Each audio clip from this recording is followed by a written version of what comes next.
nằm máu lại chơi cả tính một cá được à. cái gì là kiểu sáng sắc sáng mà nó chơi cái nào thì nó chơi ra quá tổ quá cao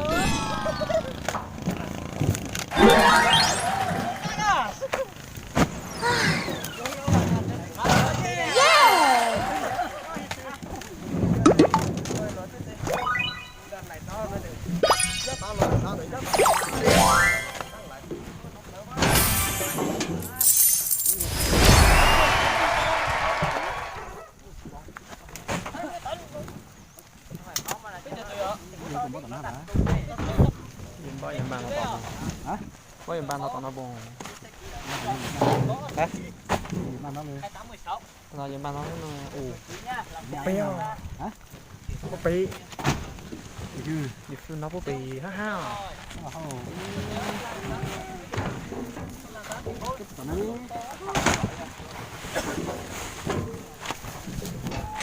Vậy ít cho mấy con đi của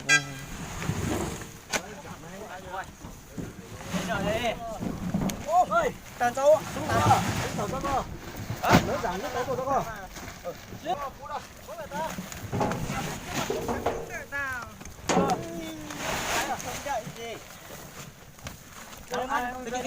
rơi mồ hôi đâu này đây, đâu, có con này kia,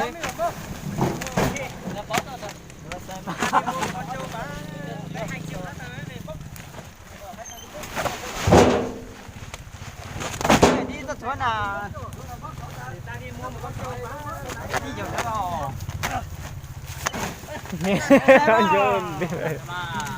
ô chị sát kia nhất trí sát kia đúng rồi đúng rồi đánh đâu ba dính tài đi một cái mà không thế ra đấy rồi chúng ta làm mới lấy anh như làm mới lấy thôi mày làm mày cái gì kìa ăn luôn đây mới sát kia ồ nó bây giờ sao để không tôi chụp cái hải lên để hơn chỉ không có tới rồi hai cái này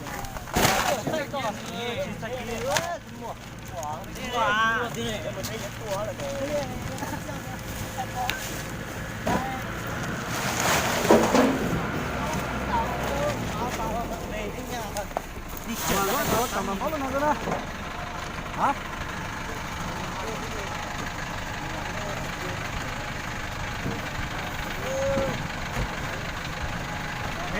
cái tấm này có à còn đó cái này là có này à cái còn đốt thẳng cái này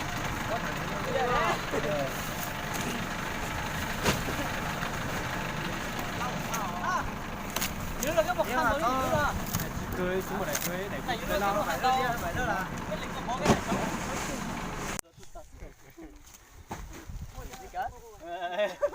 đó ta chỉ dùng cái tốt đấy tại vì cô một ký tôi không rồi một rồi siêu đây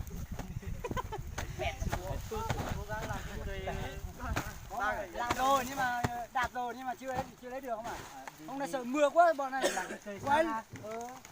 gọi lấy chủ cho là sợ mưa quá phải cứu về chở không sao mình chuyển cái xếp tải thế này đi đủ mình lại mua lại cái tải về mua gì cái cho một bôi khó có tổn thằng à ô xếp rồi mình à mình